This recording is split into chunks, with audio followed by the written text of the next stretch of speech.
ಆ, ಒಂದು ದೇಶದ ಅತ್ಯುತ್ತಮ ಅತಿ ಹೆಚ್ಚು ಶಿಸ್ತಿನಿಂದಿರುವ ರಾಜ್ಯಗಳಿಗೆ ಶಿಕ್ಷೆ ನೀಡಲು ಸಾಧ್ಯವೇ? ಕೇಳೋಕೆ ಸ್ವಲ್ಪ ವಿಚಿತ್ರ ಅನಿಸಿದ್ರೂ ಭಾರತದ ರಾಜಕೀಯ ನಕ್ಷೆಯಲ್ಲಿ ಇಂದು ನಡೆಯುತ್ತಿರುವುದು ಇದೇ ಎಂಬ ಗಂಭೀರವಾದ ವಾದವೊಂದು ಹುಟ್ಕೊಂಡಿದೆ. ಹೌದು, ನಾವು ಗಮನಿಸುತ್ತಿರುವ ಇಂದಿನ ಮೂಲ ವರದಿಗಳಲ್ಲಿ ಒಂದು ಆತಂಕಕಾರಿ ಹಾಗೂ ಅತ್ಯಂತ ಕುತೂಹಲಕಾರಿ ಅಂಶ ಹೊರಬಿದ್ದಿದೆ. ಮಹಿಳೆಯರಿಗೆ ರಾಜಕೀಯ ಪ್ರಾತಿನಿಧ್ಯ ನೀಡುವ ಮಹಿಳಾ ಮೀಸಲಾತಿ ಮಸೂದೆಯಂತಹ ಒಂದು ಐತಿಹಾಸಿಕ ಹೆಜ್ಜೆ ಇದ್ದಕ್ಕಿದ್ದಂತೆ ಭಾರತದ ಭೌಗೋಳಿಕ ಗಡಿಗಳನ್ನು ಪ್ರಶ್ನಿಸುವ ಮಟ್ಟಿಗೆ ಹೋಗಿದೆ. ಖಂಡಿತ. ಮತ್ತು ಒಕ್ಕೂಟ ವ್ಯವಸ್ಥೆಯನ್ನು ಅಂದ್ರೆ ಫೆಡರಲಿಸಂ ಅನ್ನು ಬುಡಮೇಲು ಮಾಡುವ ವಿವಾದವಾಗಿ ಹೇಗೆ ಸ್ಫೋಟಗೊಂಡಿತು ಅನ್ನೋದನ್ನ ಇಂದು ನಾವು ಈ ಆಳವಾದ ವಿಶ್ಲೇಷಣೆಯಲ್ಲಿ ಅರ್ಥ ಮಾಡ್ಕೊಳ್ಳಿದ್ದೇವೆ. ನಿಖರವಾಗಿ. ಮತ್ತೆ ಈ ಸಮಗ್ರ ಚರ್ಚೆಯ ಗುರಿ ಯಾರನ್ನಾದರೂ ಬೆಂಬಲಿಸುವುದಾಗಲಿ ಅಥವಾ ವಿರೋಧಿಸುವುದಾಗಲಿ ಅಲ್ಲ ಅನ್ನೋದನ್ನು ಸ್ಪಷ್ಟಪಡಿಸಲೇಬೇಕು. ಹೌದು. ನಾವು ಇಲ್ಲಿ ಯಾವುದೇ ಎಡಪಂಥೀಯ ಅಥವಾ ಬಲಪಂಥೀಯ ವಿಚಾರಗಳನ್ನು ಎತ್ತಿ ಹಿಡಿಯುತ್ತಿಲ್ಲ. ಕೇವಲ ರಾಜಕೀಯ ಘೋಷಣೆಗಳ ಅಬ್ಬರದ ಹಿಂದೆ ಅಡಗಿರುವ ಸಾಂವಿಧಾನಿಕ ವಾಸ್ತವಗಳನ್ನು ಮಾತ್ರ ನಿಷ್ಪಕ್ಷಪಾತವಾಗಿ ಮುಂದಿಡ್ತಿದ್ದೇವೆ. ಸರಿ, ಇದನ್ನು ಸ್ವಲ್ಪ ಬಿಡಿಸಿ ನೋಡೋಣ. ತಮಿಳುನಾಡಿನ ಪೊನ್ನೇರಿ ಮತ್ತು ರಾಣಿಪೇಟ್ನಲ್ಲಿ ಇತ್ತೀಚೆಗೆ ನಡೆದ ಚುನಾವಣಾ ರ್ಯಾಲಿಗಳಲ್ಲಿ ಲೋಕಸಭೆಯ ಪ್ರತಿಪಕ್ಷ ನಾಯಕರು ಅತ್ಯಂತ ತೀಕ್ಷ್ಣವಾದ ಪ್ರಶ್ನೆಗಳನ್ನು ಮುಂದಿಟ್ರು.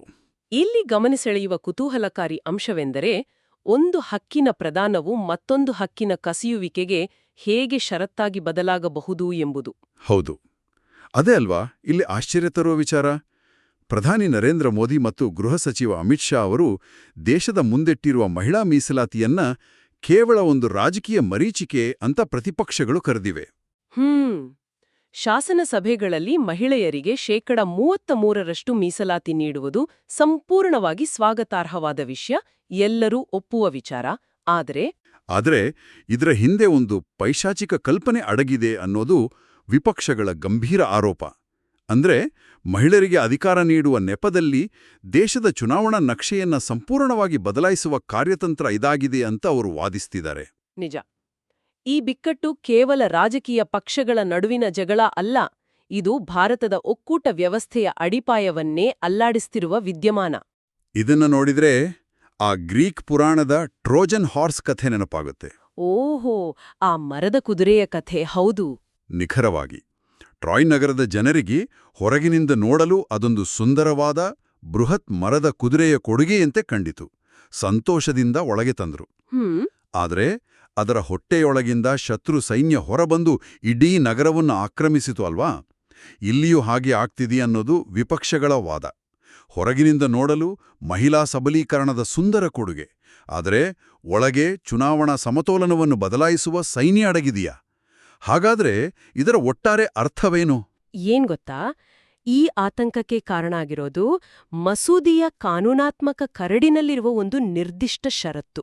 ಅಂದ್ರೆ ಆ ಲಿಂಕ್ ಎಲ್ಲಿದೆ ಅಂತ. ಹೌದು, ಈ ಮಸೂದೆ ಸಂಸತ್ತಿನಲ್ಲಿ ಅಂಗೀಕಾರ ಆಗಿದ್ರೂ ಅದು ತಕ್ಷಣವೇ ಜಾರಿಗೆ ಬರೋದಿಲ್ಲ. ಮಸೂದೆಯ ನಿಯಮದ ಪ್ರಕಾರ ಮುಂದಿನ ರಾಷ್ಟ್ರೀಯ ಜನಗಣತಿ ಅಂದ್ರೆ ಸೆನ್ಸಸ್ ಪೂರ್ಣಗೊಂಡ ನಂತರವಷ್ಟೇ ಮುಂದಿನ ಹೆಜ್ಜೆ. ಓಹೋ, ಮೊದಲು ಜನಗಣತಿ ಆಗ್ಬೇಕು. ನಿಖರವಾಗಿ. ಆ ಹೊಸ ಜನಗಣತಿಯ ಆಧಾರದ ಮೇಲೆ ದೇಶದಾದ್ಯಂತ ಲೋಕಸಭಾ ಕ್ಷೇತ್ರಗಳ ಮರು ವಿಂಗಡಣೆ ಅಂದ್ರೆ ಡಿಲಿಮಿಟೇಷನ್ ಪ್ರಕ್ರಿಯೆ ಮುಗಿಬೇಕು. ಆಮೇಲೆ ಮಾತ್ರ ಮಹಿಳಾ ಮೀಸಲಾತಿ ಜಾರಿಗೆ ಬರಲಿದೆ. ಅರ್ಥಾತ್ ಮಹಿಳೆಯರಿಗೆ ಮೀಸಲಾತಿ ಸಿಗ್ಬೇಕಾದ್ರೆ ದೇಶದ ಚುನಾವಣಾ ನಕ್ಷೆ ಮೊದಲು ಬದಲಾಗಲೇಬೇಕು. ಅದೇ ವಿಪಕ್ಷಗಳ ಆತಂಕದ ಮೂಲ. ಆ ಕ್ಷೇತ್ರ ಮರುವಿಂಗಡಣೆ ಅಂದ್ರೆ ಏನು ಅಂತ ನಾವು ಸರಳವಾಗಿ ಹೇಳೋದಾದ್ರೆ, ಜನಸಂಖ್ಯೆಯನ್ನು ಮಾನದಂಡವಾಗಿ ಇಟ್ಟುಕೊಂಡು ಸಂಸತ್ತಿನ ಸ್ಥಾನಗಳನ್ನು ಮರು ಹಂಚಿಕೆ ಮಾಡುವುದು. ಎಲ್ಲಿ ಹೆಚ್ಚು ಜನ ಇದ್ದಾರೋ ಅಲ್ಲಿ ಹೆಚ್ಚು ಸೀಟುಗಳು. ಹೌದು. ಜಮ್ಮು ಕಾಶ್ಮೀರ ಮತ್ತು ಅಸ್ಸಾಂನ ಉದಾಹರಣೆಗಳನ್ನು ಇಟ್ಟುಕೊಂಡು ಅವರು ಈ ವಾದವನ್ನು ಮಂಡಿಸುತ್ತಿದ್ದಾರೆ. ಅಲ್ಲಿ ಭೌಗೋಳಿಕ ಗಡಿಗಳನ್ನು ಬದಲಾಯಿಸಿದ ರೀತಿಯಿಂದ ನಿರ್ದಿಷ್ಟ ಸಮುದಾಯಗಳ ರಾಜಕೀಯ ಪ್ರಭಾವ ಕ್ಷೀಣಿಸಿತು ಅನ್ನೋ ಆರೋಪಗಳಿದ್ದಾವೆ. ಅಂದ್ರೆ ಕೇವಲ ಭೌಗೋಳಿಕ ಗೆರೆಗಳನ್ನು ಸ್ವಲ್ಪ ಈ ಕಡೆ ಅಥವಾ ಆ ಕಡೆ ಎಳೆಯುವ ಮೂಲಕ ಚುನಾವಣೆಯ ಫಲಿತಾಂಶವನ್ನು ಮೊದಲೇ ನಿರ್ಧರಿಸುವ ತಂತ್ರ ಇದರಲ್ಲಿದೆ ಅನ್ನೋದು ಅವರ ಅನುಮಾನ. ಖಂಡಿತ. ಈಗ ಇದೇ ಮಾದರಿಯನ್ನು ಇಡೀ ದೇಶಕ್ಕೆ, ವಿಶೇಷವಾಗಿ ದಕ್ಷಿಣ ಭಾರತದ ರಾಜ್ಯಗಳಿಗೆ ಅನ್ವಯಿಸಿದ್ರೆ ಏನಾಗಬಹುದು ಎಂಬುದು ಸದ್ಯದ ಅತಿದೊಡ್ಡ ಆತಂಕ. ಆದರೆ ಪ್ರಜಾಪ್ರಭುತ್ವದ ಮೂಲಭೂತ ನಿಯಮವೇ ಒಬ್ಬ ವ್ಯಕ್ತಿ ಒಂದು ಮತ ಅಲ್ವಾ? One person one vote. ಹೌದು. ಕ್ಷೇತ್ರ ಮರುವಿಂಗಡಣೆಯ ಹಿಂದಿರುವ ತತ್ವವೂ ಅದೇ. ಉತ್ತರ ಭಾರತದ ರಾಜ್ಯಗಳಲ್ಲಿ ಜನಸಂಖ್ಯೆ ಹೆಚ್ಚಿದೆ, ಹೀಗಾಗಿ ಅವರಿಗೆ ಹೆಚ್ಚಿನ ಸಂಸದರು ಬೇಕು. ದಕ್ಷಿಣ ಭಾರತದಲ್ಲಿ ಜನಸಂಖ್ಯೆ ಕಡಿಮೆ ಇದೆ, ಹೀಗಾಗಿ ಅವರ ಪ್ರತಿನಿಧಿಗಳ ಸಂಖ್ಯೆ ಕಡಿಮೆ ಆಗಬೇಕು. ಇದು ತಾರ್ಕಿಕವಾಗಿ ಸರಿ ಅನ್ನಿಸ್ತಲ್ವಾ? ಮೇಲ್ನೋಟಕ್ಕೆ ಈ ಒಬ್ಬ ವ್ಯಕ್ತಿ ಒಂದು ಮತ ಎಂಬ ವಾದ ಅಕ್ಷರಶಃ ನ್ಯಾಯಸಮ್ಮತವಾಗಿ ಕಾಣ್ತದೆ. ಆದರೆ ಭಾರತದಂತಹ ವಿಶಿಷ್ಟವಾದ ಒಕ್ಕೂಟ ವ್ಯವಸ್ಥೆಯಲ್ಲಿ ಇದು ಇತಿಹಾಸ ಮತ್ತು ಸಂವಿಧಾನದ ಆಶಯಗಳೊಂದಿಗೆ ನೇರ ಘರ್ಷಣೆಗೆ ಇಳಿತದೆ.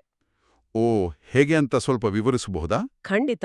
ಇದರ ಹಿನ್ನೆಲೆಯನ್ನು ಅರ್ಥಮಾಡಿಕೊಳ್ಳಲು ನಾವು ಸ್ವಲ್ಪ ಹಿಂದಕ್ಕೆ ಅಂದ್ರೆ 1976ರ ಇತಿಹಾಸಕ್ಕೆ ಹೋಗ್ಬೇಕು. ಇಂದಿರಾ ಗಾಂಧಿಯವರ ಸರ್ಕಾರ ಇದ್ದ ಸಮಯ. ಹೌದು. ಆ ಸಮಯದಲ್ಲಿ ಇಂದಿರಾ ಗಾಂಧಿಯವರ ಸರ್ಕಾರವು ಜನಸಂಖ್ಯಾ ಸ್ಫೋಟವನ್ನು ತಡೆಯಲು ಇಡೀ ದೇಶಕ್ಕೆ ಕಟ್ಟುನಿಟ್ಟಾದ ಜನಸಂಖ್ಯಾ ನಿಯಂತ್ರಣದ ಗುರಿಯನ್ನು ನೀಡಿತ್ತು. ಎಮರ್ಜೆನ್ಸಿ ಟೈಮ್ನಲ್ಲಿ ಆದ ಬೆಳವಣಿಗೆಗಳು. ಅದೇ, ಆ ಗುರಿಯನ್ನು ಸಾಧಿಸುವ ರಾಜ್ಯಗಳಿಗೆ ಬಹುಮಾನವಾಗಿ ಮತ್ತು ಉತ್ತೇಜನವಾಗಿ ಸಂವಿಧಾನದ 42ನೇ ತಿದ್ದುಪಡಿಯ ಮೂಲಕ ಲೋಕಸಭಾ ಸ್ಥಾನಗಳ ಸಂಖ್ಯೆಯನ್ನು 1971ರ ಜನಗಣತಿಯ ಆಧಾರದ ಮೇಲೆ ಹಾಗೆಯೇ ಫ್ರೀಸ್ ಮಾಡಲಾಯಿತು, ಅಂದ್ರೆ ಸ್ಥಗಿತಗೊಳಿಸಲಾಯಿತು. ಓಹೋ, ಅಂದ್ರೆ ನೀವು ಜನಸಂಖ್ಯೆ ನಿಯಂತ್ರಿಸಿದ್ರೆ ನಿಮ್ಮ ಲೋಕಸಭಾ ಸ್ಥಾನಗಳು ಕಡಿಮೆಯಾಗುವುದಿಲ್ಲ, ನಿಮಗೆ ರಾಜಕೀಯವಾಗಿ ಅನ್ಯಾಯ ಆಗುವುದಿಲ್ಲ ಎಂಬ ಅಭಯವನ್ನು ಸಂವಿಧಾನವೇ ರಾಜ್ಯಗಳಿಗೆ ನೀಡಿತು. ನಿಖರವಾಗಿ. ತದನಂತರ 2001ರಲ್ಲಿ ಅಟಲ್ ಬಿಹಾರಿ ವಾಜಪೇಯಿಯವರ ಸರ್ಕಾರ ಬಂದಾಗಲೂ ಇದೇ ಸ್ಥಗಿತಗೊಳಿಸುವಿಕೆಯನ್ನು ಸಂವಿಧಾನದ 84ನೇ ತಿದ್ದುಪಡಿಯ ಮೂಲಕ 2026ರವರೆಗೆ ಮುಂದುವರಿಸಲಾಯಿತು. ಇಲ್ಲಿ ವಿಷಯ ನಿಜಕ್ಕೂ ಅತ್ಯಂತ ಕುತೂಹಲಕಾರಿಯಾಗ್ತದೆ. ಯಾಕಂದ್ರೆ ದಕ್ಷಿಣ ಭಾರತದ ರಾಜ್ಯಗಳು ಅಂದ್ರೆ ತಮಿಳುನಾಡು, ಕೇರಳ, ಕರ್ನಾಟಕ ಮತ್ತು ಆಂಧ್ರಪ್ರದೇಶ ಕೇಂದ್ರದ ಈ ಯೋಜನೆಗೆ ಅದ್ಭುತವಾಗಿ ಸ್ಪಂದಿಸಿದವು. ಹೌದು. ಶಿಕ್ಷಣ, ಆರೋಗ್ಯ ಮತ್ತು ಮಹಿಳಾ ಸಬಲೀಕರಣದಲ್ಲಿ ಭಾರೀ ಹೂಡಿಕೆ ಮಾಡಿ ತಮ್ಮ ಜನಸಂಖ್ಯಾ ಬೆಳವಣಿಗೆಯನ್ನು ಯಶಸ್ವಿಯಾಗಿ ತಗ್ಗಿಸಿದವು. ಆದರೆ ಅದೇ ಸಮಯದಲ್ಲಿ ಉತ್ತರ ಭಾರತದ ಕೆಲವು ದೊಡ್ಡ ರಾಜ್ಯಗಳಲ್ಲಿ ಜನಸಂಖ್ಯೆ ಈಗಲೂ ಗಣನೀಯವಾಗಿ ಏರ್ತಲೇ ಇದೆ. ನಿಜ. ಈಗ 2026ರ ಗಡುವು ಸಮೀಪಿಸುತ್ತಿದ್ದಂತೆ ಮತ್ತು ಕೇವಲ ಪ್ರಸ್ತುತ ಜನಸಂಖ್ಯೆಯ ಆಧಾರದ ಮೇಲೆ ಡಿಲಿಮಿಟೇಷನ್ ಮಾಡಿದರೆ ದಕ್ಷಿಣ ಭಾರತದ ರಾಜ್ಯಗಳು ಭಾರಿ ಬೆಲೆ ತೆರಬೇಕಾಗುತ್ತೆ. ಅಂದ್ರೆ ಒಂದು ಶಾಲೆಯ ತರಗತಿಯನ್ನು ಊಹಿಸಿಕೊಳ್ಳಿ. ಒಬ್ಬ ವಿದ್ಯಾರ್ಥಿ ಶಿಕ್ಷಕರು ಹೇಳಿದ ಎಲ್ಲಾ ನಿಯಮಗಳನ್ನು ಪಾಲಿಸುತ್ತಾನೆ, ಶ್ರದ್ಧೆಯಿಂದ ಓದುತ್ತಾನೆ. ಮತ್ತೊಬ್ಬ ವಿದ್ಯಾರ್ಥಿ ಆ ನಿಯಮಗಳನ್ನು ಪಾಲಿಸುವಲ್ಲಿ ವಿಫಲನಾಗುತ್ತಾನೆ. ವರ್ಷದ ಕೊನೆಯಲ್ಲಿ ಯಾವ ವಿದ್ಯಾರ್ಥಿ ನಿಯಮಗಳನ್ನು ಪಾಲಿಸಿ ಅಭಿವೃದ್ಧಿ ಸಾಧಿಸಿದನೋ ಅವನದೇ ಅಂಕಗಳನ್ನು ಕಸಿದುಕೊಂಡು ನಿಯಮ ಪಾಲಿಸದ ವಿದ್ಯಾರ್ಥಿಗೆ ಬಹುಮಾನ ನೀಡಿದರೆ ಅದು ಎಷ್ಟು ವಿಪರ್ಯಾಸ. ಒಪ್ಪಲೇಬೇಕಾದ ಮಾತು. ಇದನ್ನು ನಾವು ವಿಶಾಲ ದೃಷ್ಟಿಕೋನದಿಂದ ನೋಡಿದರೆ ಪ್ರಸ್ತುತ ಲಭ್ಯವಿರುವ ಕೆಲವು ಪ್ರಾಥಮಿಕ ಅಂಕಿಅಂಶಗಳ ಅಂದಾಜುಗಳು ನಿಜಕ್ಕೂ ಬೆಚ್ಚಿಬೀಳುವಂತಿವೆ. ಅಂದ್ರೆ ಸಂಸದರ ಸಂಖ್ಯೆಯಲ್ಲಿ ಎಷ್ಟು ವ್ಯತ್ಯಾಸ ಆಗಬಹುದು ಅಂತನಾ? ಹೌದು. ಹೊಸ ಜನಗಣತಿಯ ಆಧಾರದ ಮೇಲೆ ಮರುವಿಂಗಡಣೆ ನಡೆದರೆ ಕೇವಲ ಉತ್ತರ ಪ್ರದೇಶ ಮತ್ತು ಬಿಹಾರ ರಾಜ್ಯಗಳೆರಡೇ ಸೇರಿ ಲೋಕಸಭೆಯಲ್ಲಿ ಅಭೂತಪೂರ್ವ ಸಂಖ್ಯೆಯ ಹೊಸ ಸ್ಥಾನಗಳನ್ನು ಪಡೆಯಬಹುದು. ಓಹೋ, ಹಾಗಾದ್ರೆ ದಕ್ಷಿಣ ಭಾರತದ ಕಥೆ?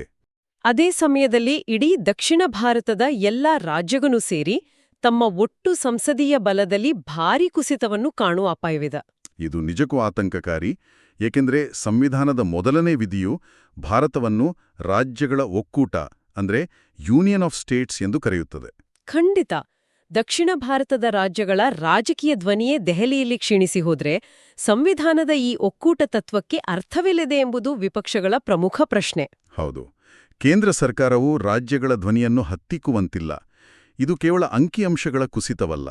ತಮಿಳುನಾಡಿನಂತಹ ರಾಜ್ಯಗಳ ಭಾಷೆ, ಸಂಸ್ಕೃತಿ ಮತ್ತು ಪ್ರಾದೇಶಿಕ ಹಕ್ಕುಗಳ ಮೇಲಿನ ದಾಳಿ ಅನ್ನೋ ವಾದ ಸ್ಪಷ್ಟವಾಗುತ್ತಿದೆ.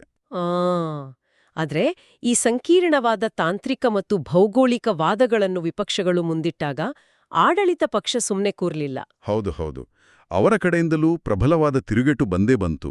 ಅವರು ಇದನ್ನೆದುರಿಸಲು ಸಂಪೂರ್ಣವಾದ ವಿಭಿನ್ನವಾದ ಮತ್ತು ಅತ್ಯಂತ ಪ್ರಬಲವಾದ ಅಸ್ತ್ರವನ್ನು ಪ್ರಯೋಗಿಸಿದ್ರು. ಆಡಳಿತ ಪಕ್ಷ, ವಿಶೇಷವಾಗಿ ಪ್ರಧಾನಿ ನರೇಂದ್ರ ಮೋದಿಯವರು ಇದಕ್ಕೆ ನೀಡಿದ ತಿರುಗೇಟು ರಾಜಕೀಯ ಚರ್ಚೆಯ ದಿಕ್ಕನ್ನೇ ಬದಲಾಯಿಸಿತು ಅಂತ ಹೇಳ್ಬಹುದು. ನಿಜ. ಇದು ರಾಜಕೀಯ ಸಂವಹನದ ಅತ್ಯಂತ ಕುತೂಹಲಕಾರಿ ಘಟ್ಟ ಅಲ್ವಾ? ವಿರೋಧ ಪಕ್ಷಗಳು ಎತ್ತಿದ ಆ ಒಕ್ಕೂಟ ವ್ಯವಸ್ಥೆ, ಮರುವಿಂಗಡಣೆ ಅನ್ನೋ ತಾಂತ್ರಿಕ ವಾದಗಳಿಗೆ ಸರ್ಕಾರ ತಾಂತ್ರಿಕ ಮಾರ್ಗದಲ್ಲಿ ಉತ್ತರ ಕೊಡ್ಲಿಲ್ಲ. ನಿಖರವಾಗಿ. ಬದಲಾಗಿ ಇಡೀ ಚರ್ಚೆಯನ್ನು ನೇರವಾಗಿ ಒಂದು ಭಾವನಾತ್ಮಕ ಮತ್ತು ನೈತಿಕ ನೆಲೆಯತ್ತ ಕೊಂಡೊಯ್ತು. ಲೋಕಸಭೆಯಲ್ಲಿ ನಾರಿಶಕ್ತಿ ವಂದನಾ ಮಸೂದೆಗೆ ವಿಪಕ್ಷಗಳು ಅಡ್ಡಿಪಡಿಸಿದಾಗ ಪ್ರಧಾನಿಯವರು ಆ ನಡೆಯನ್ನು ಅತ್ಯಂತ ಕಠಿಣ ಪದಗಳಿಂದ ಖಂಡಿಸಿದರು. ವರದಿಗಳಲ್ಲಿ ಪ್ರಸ್ತಾಪವಾಗಿರುವ ಆ ಪದ ಬಳಕೆಯ ಬಗ್ಗೆ ನಾವು ಆಳವಾಗಿ ವಿಶ್ಲೇಷಿಸಲೇಬೇಕು. ಪ್ರಧಾನಿ ಮೋದಿಯವರು ಕಾಂಗ್ರೆಸ್ ಮತ್ತು ಇತರ ವಿರೋಧ ಪಕ್ಷಗಳ ನಡೆಯನ್ನು ಭ್ರೂಣಹತ್ಯೆಯಂತಹ ಅಂದರೆ ಫಿಮೇಲ್ ಇನ್ಫ್ಯಾಂಟಿಸೈಡ್ನಂತಹ ಅತ್ಯಂತ ಕ್ರೂರವಾದ ಪಾಪಕೃತ್ಯಕ್ಕೆ ಹೋಲಿಸಿದ್ರು. ಇದು ಬಹಳ ಗಂಭೀರವಾದ ಹೋಲಿಕೆ. ಖಂಡಿತ. ಒಂದು ಶಾಸಕಾಂಗದ ಪ್ರಕ್ರಿಯೆಯ ತಡೆಯನ್ನು ಭಾರತೀಯ ಸಮಾಜದ ಅತ್ಯಂತ ಸೂಕ್ಷ್ಮ ಮತ್ತು ನೋವಿನ ಐತಿಹಾಸಿಕ ಕಳಂಕವಾದ ಭ್ರೂಣಹತ್ಯೆಗೆ ಹೋಲಿಸುವ ಮೂಲಕ ಅವರು ಇಡೀ ಚರ್ಚೆಯನ್ನ ಭಾವುಕತೆಯ ಉತ್ತುಂಗಕ್ಕೆ ಕೊಂಡೊಯ್ದರು. ಇದರ ಹಿಂದಿನ ಕಾರ್ಯತಂತ್ರವಾದ್ರೂ ಏನೋ ಅಂತ ನಿಮ್ಗನ್ಸುತ್ತೆ? ಗೊತ್ತಾ, ಈ ರೀತಿಯ ಪದಬಳಕೆಯ ಹಿಂದಿರುವ ಕಾರ್ಯತಂತ್ರ ಬಹಳ ಸ್ಪಷ್ಟವಾಗಿದೆ. ಭ್ರೂಣಹತ್ಯೆ ಎಂಬ ಪದವು ಭಾರತೀಯರ ಮನಸ್ಸಿನಲ್ಲಿ ಆಳವಾದ ಆಘಾತವನ್ನು ಮತ್ತು ನೈತಿಕ ಆಕ್ರೋಶವನ್ನು ಹುಟ್ಟುಹಾಕುವ ಪದ. ಹೌದು, ಅದು ಪ್ರತಿಯೊಬ್ಬರಿಗೂ ಕನೆಕ್ಟ್ ಆಗುವಂತ ಎಮೋಷನಲ್ ವಿಚಾರ.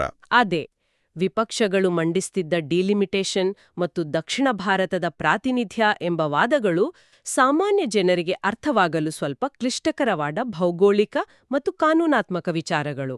ಅಂದರೆ ಜನಸಾಮಾನ್ಯರಿಗೆ ಅಂಕಿಅಂಶಗಳಿಗಿಂತ ಭಾವನೆಗಳು ಬೇಗ ನಾಡ್ತವೆ. ನಿಖರವಾಗಿ. ಭ್ರೂಣಹತ್ಯೆ ಎಂಬುದು ಎಲ್ಲರಿಗೂ ನೇರವಾಗಿ ನಾಟುವ ಭಾವನಾತ್ಮಕ ವಿಚಾರ. ವಿಪಕ್ಷಗಳು ಮಸೂದೆಯ ಷರತ್ತುಗಳನ್ನು ವಿರೋಧಿಸುತ್ತಿರುವುದನ್ನು ಮಹಿಳೆಯರ ಅಸ್ತಿತ್ವವನ್ನೇ ಅಳಿಸಿಹಾಕುವ ಪ್ರಯತ್ನ ಎಂದು ಬಿಂಬಿಸುವ ಮೂಲಕ ಸರ್ಕಾರವು ವಿಪಕ್ಷಗಳ ಸಾಂವಿಧಾನಿಕ ವಾದಗಳನ್ನು ನೈತಿಕವಾಗಿ ನಿಶ್ಶಸ್ತ್ರಗೊಳಿಸುವ ಪ್ರಯತ್ನ ಮಾಡಿತು. ಓಹೋ, ನೈತಿಕವಾಗಿ ಡಿಫೆನ್ಸ್ಲೆಸ್ ಮಾಡೋದು. ಹೌದು. ಇಷ್ಟು ಮಾತ್ರವಲ್ಲದೆ ವಿಪಕ್ಷಗಳ ಈ ಸ್ತ್ರೀ ವಿರೋಧಿ ನಡೆಗಾಗಿ ಪ್ರಧಾನಿಯವರು ದೇಶದ ಮಹಿಳೆಯರಲ್ಲಿ ಬಹಿರಂಗವಾಗಿ ಕ್ಷಮೆಯಾಚಿಸುವ ಮೂಲಕ ಆ ಭಾವನಾತ್ಮಕ ನಿರೂಪಣೆಗೆ ಮತ್ತಷ್ಟು ಬಲ ತುಂಬಿದ್ರು. ಅಂದ್ರೆ ಒಂದು ಕಡೆ ವಿಪಕ್ಷಗಳು ಇದನ್ನೊಂದು ಪೈಶಾಚಿಕ ಒಳಸಂಚು ಮತ್ತು ರಾಷ್ಟ್ರವಿರೋಧಿ ಕೃತ್ಯ ಎಂದು ಆರೋಪಿಸುತ್ತಿವೆ. ಮತ್ತೊಂದು ಕಡೆ ಆಡಳಿತ ಪಕ್ಷವು ವಿಪಕ್ಷಗಳ ನಡೆಯನ್ನು ಭ್ರೂಣಹತ್ಯೆಯಂತಹ ಪಾಪಕೃತ್ಯ ಎನ್ನುತ್ತಿದೆ. ಎರಡೂ ಕೂಡ ಅತ್ಯಂತ ತೀವ್ರ ಸ್ವರೂಪದ ನಿರೂಪಣೆಗಳೇ. ಹೌದು. ಈ ಎರಡೂ ತೀವ್ರ ಸ್ವರೂಪದ ನಿರೂಪಣೆಗಳ ಅಬ್ಬರವನ್ನು ನೋಡಿದಾಗ ಅಸಲಿ ಸಾಮಾಜಿಕ ನ್ಯಾಯದ ಉದ್ದೇಶ ಎಲ್ಲೋ ದಾರಿ ತಪ್ಪುತ್ತಿದೆಯೇ ಎಂಬ ಅನುಮಾನ ಮೂಡುತ್ತದೆ. ನಿಜ. ಮಹಿಳೆಯರಿಗೆ ಶಾಸನಸಭೆಗಳಲ್ಲಿ 33% ಮೀಸಲಾತಿ ನೀಡುವುದು ಭಾರತೀಯ ಸಮಾಜಕ್ಕೆ ದಶಕಗಳಿಂದ ಅತ್ಯಗತ್ಯವಾಗಿ ಬೇಕಾಗಿರುವ ಒಂದು ಹಕ್ಕು. ಆದರೆ ಆ ಹಕ್ಕನ್ನು ನೀಡಲು ದೇಶದ ಭೌಗೋಳಿಕ ಸಮತೋಲನವನ್ನು ಮತ್ತು ದಕ್ಷಿಣ ಭಾರತದ ರಾಜ್ಯಗಳ ರಾಜಕೀಯ ಅಸ್ತಿತ್ವವನ್ನು ಪಣಕ್ಕಿಡಲೇಬೇಕೇ? ಈ ಮಸೂದೆಯನ್ನು ಡಿಲಿಮಿಟೇಷನ್ನೊಂದಿಗೆ ತಳುಕು ಹಾಕದೆ ಪ್ರತ್ಯೇಕವಾಗಿ ಜಾರಿಗೆ ತರಲು ಸಾಧ್ಯವಿರಲಿಲ್ಲವೇ ಎಂಬ ಮೌಲಿಕ ಪ್ರಶ್ನೆ ಇಲ್ಲಿ ಉದ್ಭವಿಸುತ್ತದೆ. ಇದು ಒಂದು ಪ್ರಮುಖ ಪ್ರಶ್ನೆಯನ್ನು ಹುಟ್ಟುಹಾಕುತ್ತದೆ ಮತ್ತು ಬಹುಶಃ ಭವಿಷ್ಯದ ಪ್ರಜಾಪ್ರಭುತ್ವದ ಅಳಿವು ಉಳಿವಿನ ಪ್ರಶ್ನೆಯೂ ಹೌದು. ಖಂಡಿತ. ಮಹಿಳಾ ಸಬಲೀಕರಣ ಎಂಬುದು ನಿರ್ವಿವಾದವಾದ ಗುರಿ. ಆದರೆ ಆ ಗುರಿಯನ್ನು ಸಾಧಿಸುವ ಪ್ರಕ್ರಿಯೆಯು ಒಕ್ಕೂಟ ವ್ಯವಸ್ಥೆಯ ಸಮಗ್ರತೆಯನ್ನು ಬಲಿಕೊಡುವಷ್ಟು ಸಂಕೀರ್ಣವಾಗಿರಬಾರದು. ಸರ್ಕಾರದ ನಾರಿಶಕ್ತಿಯ ಭರವಸೆ ಮತ್ತು ವಿಪಕ್ಷಗಳ ಒಕ್ಕೂಟ ಸಂರಕ್ಷಣೆಯ ಆತಂಕದ ನಡುವೆ ಭಾರತವು ಇಂದು ಒಂದು ಐತಿಹಾಸಿಕ ತಿರುವಿನಲ್ಲಿದೆ ಅನ್ನೋದು ಸ್ಪಷ್ಟ. ಹೌದು. ರಾಜ್ಯಗಳ ಅಸ್ತಿತ್ವವನ್ನು, ಭಾಷಾ ವೈವಿಧ್ಯತೆಯನ್ನು ಮತ್ತು ಪ್ರಾದೇಶಿಕ ಸಮಾನತೆಯನ್ನು ಉಳಿಸಿಕೊಳ್ಳುವುದು ಮಹಿಳೆಯರಿಗೆ ನ್ಯಾಯ ಒದಗಿಸಿಕೊಡುವುದಷ್ಟೇ ಮುಖ್ಯವಾದ ಸಾಂವಿಧಾನಿಕ ಜವಾಬ್ದಾರಿಯಾಗಿದೆ. ಸರಿ. ಈ ಸಮಗ್ರ ಚರ್ಚೆಯನ್ನು ಮುಕ್ತಾಯಗೊಳಿಸುವ ಮುನ್ನ ಇಂದಿನ ಚರ್ಚೆಯಿಂದ ಹೊರಹೊಮ್ಮಿದ ವಾಸ್ತವಾಂಶಗಳನ್ನು ಒಮ್ಮೆ ಕ್ರೋಢೀಕರಿಸೋಣ. ಖಂಡಿತ. ಒಂದು ಸಮ್ಮರಿ ನೋಡೋಣ. ಮಹಿಳಾ ಮೀಸಲಾತಿ ಎಂಬುದು ಕೇವಲ ಒಂದು ಸಾಮಾಜಿಕ ಸುಧಾರಣಾ ಮಸೂದೆಯಾಗಿ ಉಳಿದಿಲ್ಲ. ಅದು 2026ರ ಕ್ಷೇತ್ರ ಮರುವಿಂಗಡಣೆಯ ಮೂಲಕ ದೇಶದ ರಾಜಕೀಯ ಅಧಿಕಾರವನ್ನು ಮರುಹಂಚಿಕೆ ಮಾಡುವ ಒಂದು ಬೃಹತ್ ಪ್ರಕ್ರಿಯೆಯ ಮುನ್ನುಡಿಯಾಗಿದೆ. ಸಂವಿಧಾನದ 42ನೇ ಮತ್ತು 84ನೇ ತಿದ್ದುಪಡಿಗಳ ಮೂಲಕ ರಾಜ್ಯಗಳಿಗೆ ನೀಡಲಾಗಿದ್ದ ರಕ್ಷಣೆಯ ಅವಧಿ ಮುಗಿಯುತ್ತಿರುವ ಈ ಸಂದರ್ಭದಲ್ಲಿ ಅಭಿವೃದ್ಧಿ ಹೊಂದಿದ ರಾಜ್ಯಗಳು ತಮ್ಮ ಜನಸಂಖ್ಯಾ ನಿಯಂತ್ರಣದ ಸಾಧನೆಗಾಗಿ ರಾಜಕೀಯವಾಗಿ ಬೆಲೆ ತೆರಬೇಕಾದ ಆತಂಕವನ್ನು ಎದುರಿಸುತ್ತಿವೆ. ಹೌದು. ರಾಜಕೀಯ ಪಕ್ಷಗಳು ತಮ್ಮದೇ ಆದ ನೈತಿಕ ಮತ್ತು ಭಾವನಾತ್ಮಕ ನಿರೂಪಣೆಗಳ ಮೂಲಕ ಇದನ್ನು ಸಮರ್ಥಿಸಿಕೊಳ್ಳುತ್ತಿರಬಹುದು. ಆದರೆ ಅಂತಿಮವಾಗಿ ಇದು ಭಾರತದ ಒಕ್ಕೂಟ ವ್ಯವಸ್ಥೆಯ ಸ್ವರೂಪವನ್ನೇ ನಿರ್ಧರಿಸುವ ವಿಷಯವಾಗಿದೆ. ನಿಖರವಾಗಿ. ಸಾಮಾಜಿಕ ನ್ಯಾಯದ ರಥವು ಭೌಗೋಳಿಕ ಮತ್ತು ಸಾಂಸ್ಕೃತಿಕ ಪ್ರಾತಿನಿಧ್ಯದ ಮೇಲೆ ಹರಿದು ಹೋಗದಂತೆ ನೋಡಿಕೊಳ್ಳುವುದು ಯಾವುದೇ ಆರೋಗ್ಯವಂತ ಪ್ರಜಾಪ್ರಭುತ್ವದ ಅತಿದೊಡ್ಡ ಸವಾಲು. ಆ ಸಂಖ್ಯೆಗಳು ಮುಖ್ಯವೇ, ಆದರೆ ಆ ಸಂಖ್ಯೆಗಳಿಗಿಂತ ವೈವಿಧ್ಯಮಯ ಧ್ವನಿಗಳ ಸಮಾನತೆ ಹೆಚ್ಚು ಮುಖ್ಯ ಅಂತ ಒಪ್ಕೋಬೇಕು. ಖಂಡಿತ. ಈಗ ನಾವು ಚರ್ಚಿಸಿದ ಈ ಎಲ್ಲ ಮೂಲ ವಿಚಾರಗಳಿಂದ ಸ್ವಲ್ಪ ಆಚೆ ನಿಂತು ಭವಿಷ್ಯದ ದೃಷ್ಟಿಕೋನದಿಂದ ಒಂದು ಆಳವಾದ ಚಿಂತನೆಗೆ ಹಚ್ಚುವ ಪ್ರಶ್ನೆಯನ್ನು ಕೇಳಿಕೊಳ್ಳೋಣ. ಭವಿಷ್ಯದಲ್ಲಿ ಪ್ರಜಾಪ್ರಭುತ್ವ ರಾಷ್ಟ್ರಗಳು ತಮ್ಮ ಅತ್ಯಂತ ಅಭಿವೃದ್ಧಿ ಹೊಂದಿದ ಶಿಸ್ತುಬದ್ಧ ಪ್ರದೇಶಗಳ ಸಾಂಸ್ಕೃತಿಕ ಮತ್ತು ಭೌಗೋಳಿಕ ಪ್ರಾತಿನಿಧ್ಯವನ್ನು ಅಳಿಸಿ ಹಾಕದೆ ಬಹುದೊಡ್ಡ ಸಾಮಾಜಿಕ ಸುಧಾರಣೆಗಳನ್ನು ತರಲು ಸಾಧ್ಯವೇ? ಇದೊಂದು ಬಹಳ ಆಳವಾದ ಪ್ರಶ್ನೆ. ಹೌದು. ಒಂದು ಪ್ರಬುದ್ಧ ಪ್ರಜಾಪ್ರಭುತ್ವದಲ್ಲಿ ಕೇವಲ ತಲೆಗಳನ್ನು ಹೀಣಿಸುವುದು, ಅಂದ್ರೆ ಜನಸಂಖ್ಯೆಯ ಆಧಾರದ ಮೇಲೆ ಮಾತ್ರ ನಿರ್ಧಾರಗಳನ್ನು ತೆಗೆದುಕೊಳ್ಳುವುದು ಮುಖ್ಯವೋ, ಅಥವಾ ಅಲ್ಪಸಂಖ್ಯಾತರಿರಲಿ ಬಹುಸಂಖ್ಯಾತರಿರಲಿ ಎಲ್ಲ ವಿಭಿನ್ನ ಧ್ವನಿಗಳಿಗೂ ಪ್ರಾದೇಶಿಕ ಅಸ್ಮಿತೆಗಳಿಗೂ ಸಮಾನ ಬೆಲೆ ಕೊಡುವುದು ಮುಖ್ಯವೋ? ನಿಜ. ಈ ವಿಚಾರ ಪ್ರತಿಯೊಬ್ಬರೂ ತಮ್ಮೊಳಗೆ ತಾವು ಕೇಳಿಕೊಳ್ಳಲೇಬೇಕಾದದ್ದು. ಸಾಮಾಜಿಕ ನ್ಯಾಯ ಮತ್ತು ಒಕ್ಕೂಟ ವ್ಯವಸ್ಥೆ ಇವೆರಡನ್ನೂ ಒಟ್ಟಿಗೆ ಕೊಂಡೊಯ್ಯುವ ಹೊಸ ಮಾರ್ಗವನ್ನು ನಾವು ಹುಡುಕಲೇಬೇಕಾಗಿದೆ. ಆ ಟ್ರೋಜನ್ ಹಾರ್ಸ್ನ ಒಳಗೆ ನಿಜಕ್ಕೂ ಏನಿದೆ ಎಂಬುದು ಮುಂದಿನ ಕೆಲವೇ ವರ್ಷಗಳಲ್ಲಿ ಸ್ಪಷ್ಟವಾಗಲಿದೆ. ಈ ಅತ್ಯಂತ ಸಂಕೀರ್ಣ ಮತ್ತು ಕುತೂಹಲಕಾರಿ ವಿಶ್ಲೇಷಣೆಗೆ ಇಲ್ಲಿಗೆ ವಿರಾಮ ನೀಡೋಣ. ಮುಂದಿನ ಬಾರಿ ಮತ್ತೊಂದು ವಿಸ್ಮಯಾಕಾರಿ ವಿಚಾರದೊಂದಿಗೆ ಮತ್ತೆ ಭೇಟಿಯಾಗೋಣ. ಅಲ್ಲಿವರೆಗೆ ಪ್ರಶ್ನಿಸುವುದನ್ನು ನಿಲ್ಲಿಸದಿರಿ.